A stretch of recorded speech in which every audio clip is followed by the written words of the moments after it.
नमस्कार प्यारे बच्चों, आप सबका स्वागत है इस वीडियो में। बच्चों, इस वीडियो में हम डिस्कस करेंगे क्लास 9th डीओई द्वारा भेजी गई वर्कशीट नंबर 30 सब्जेक्ट साइंस। बच्चों, हमने लास्ट टाइम डिस्कस किया था गति के बारे में। हमने उसका थोड़ा सा इंट्रोडक्शन पढ़ा था, गति क्या है एंड उसके बारे में हमने पढ़ा था और चाल के क्वेश्चंस किए थे। तो इस वीडियो में हम डिस्कस करेंगे वेग के बारे में। तो चलिए शुरू करते हैं। तो जो ज्ञान है, ज्ञान पूछता है दी से, दी वेग क्या है और चाल से कैसे अलग है। तो दोस्तों, आप लोगों को हमने चाल लास्ट टाइम बताया था, समझाया था कि चाल क्या होती है।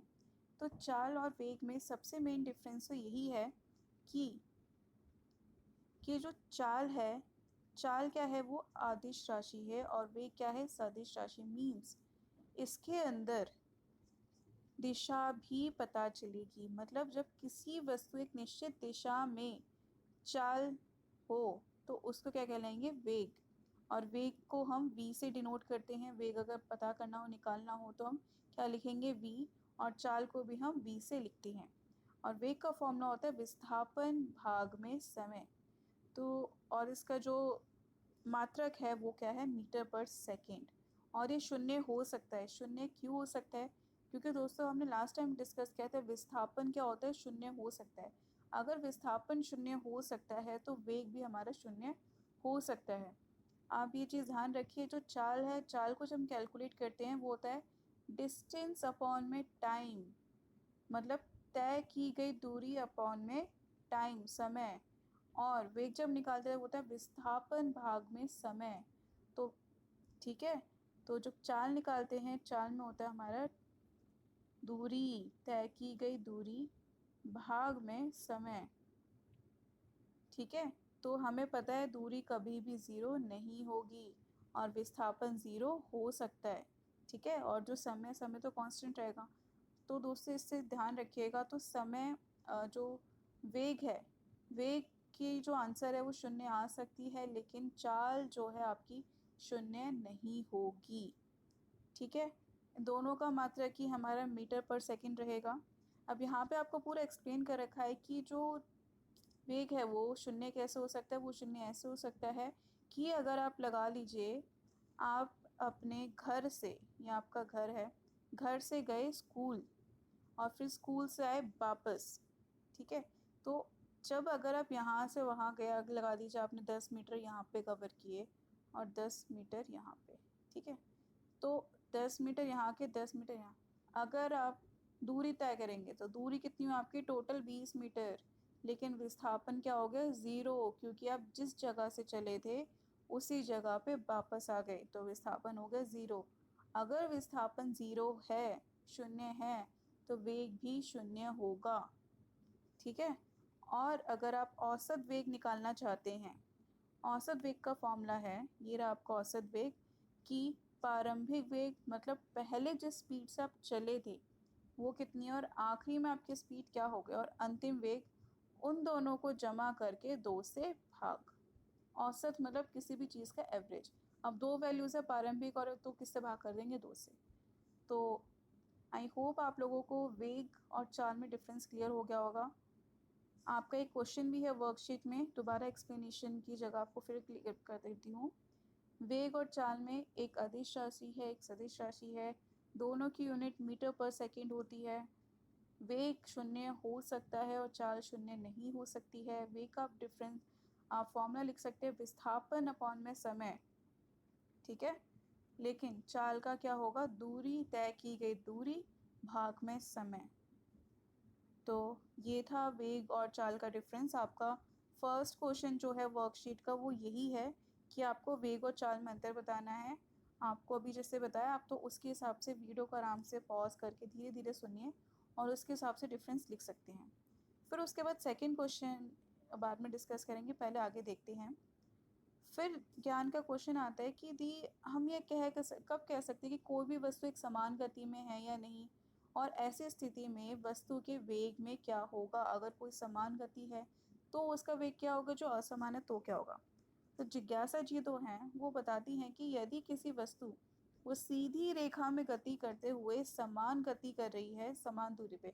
मतलब लगा लीजिए एक कार है, एक कार चल रही है, पहले वो 5 सेकंड चली 10 मीटर, फिर अगले 5 सेकंड चली वो 10 मीटर।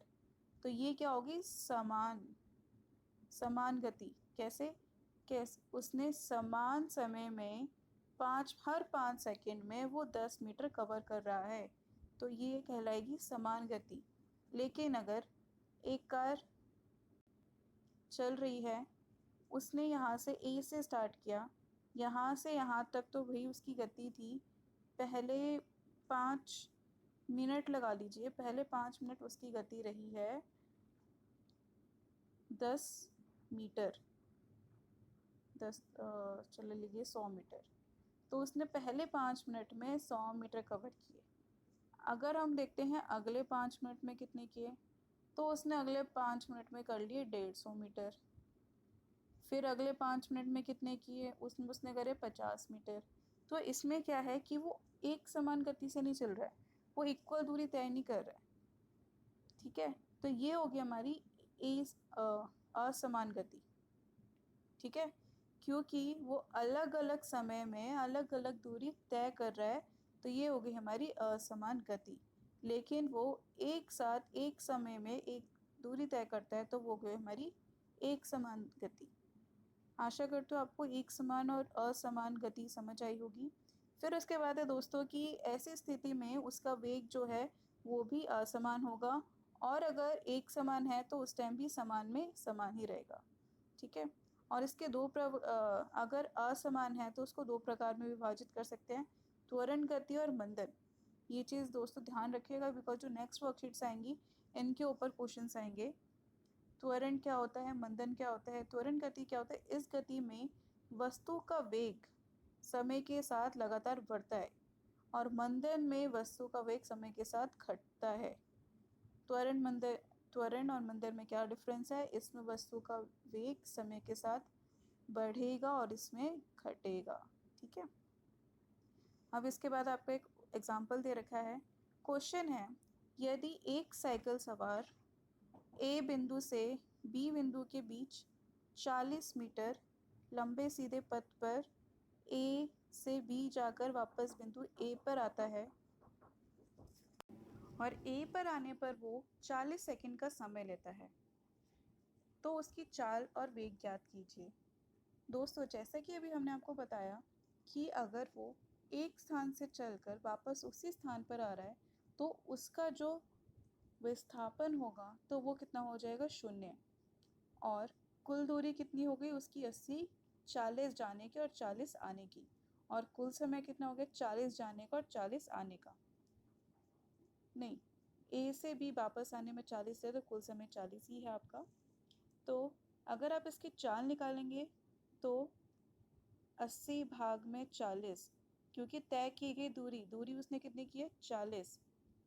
ठीक है, 40 जमा में 40 80, और समय लिया उसने 40 सेकंड।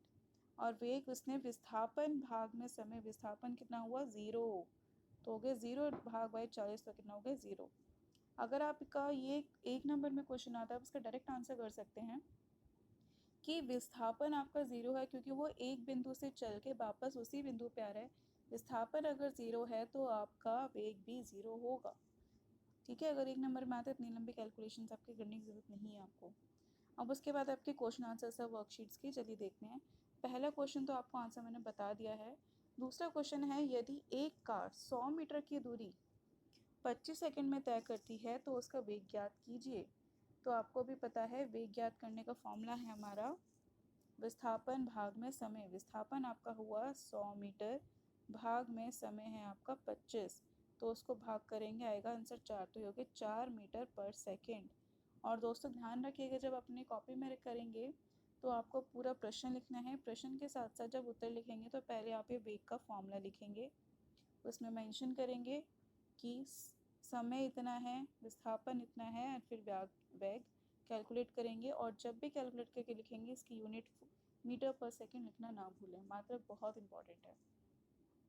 आज के वर्कशीट का लास्ट क्वेश्चन है, यदि एक मोटर साइकिल एक खाली हाईवे पर एक निश्चित वेग से जा रही है तो एक किस प्रकार का गति हुआ। क्योंकि एक समान गति में जा रही है तो आंसर क्या हुआ, एक समान गति। निश्चित उसने बोला ना कि निश्चित वेग के साथ जा रही, तो ये क्या हुआ, एक समान गति। अगर अनिश्चित वेग होता तो हो सकता था त्वरण या मंदन हो, लेकिन क्योंकि निश्चित है तो क्या हुआ, एक समान गति। तो दोस्तों ये थी हमारी आज की वर्कशीट, डीओई द्वारा भेजी गई वर्कशीट साइंस की, जिसमें हमने गति पढ़ा। गति के हमने कुछ टॉपिक डिस्कस किए, जैसे कि वेग, चाल, उनमें अंतर समझा। विस्थापन में हमने लास्ट टाइम अंतर समझा था और एक न्यूमेरिकल सॉल्व किया। Worksheet number 30। दोस्तों ये वीडियो यहीं पे ख़त्म होती है।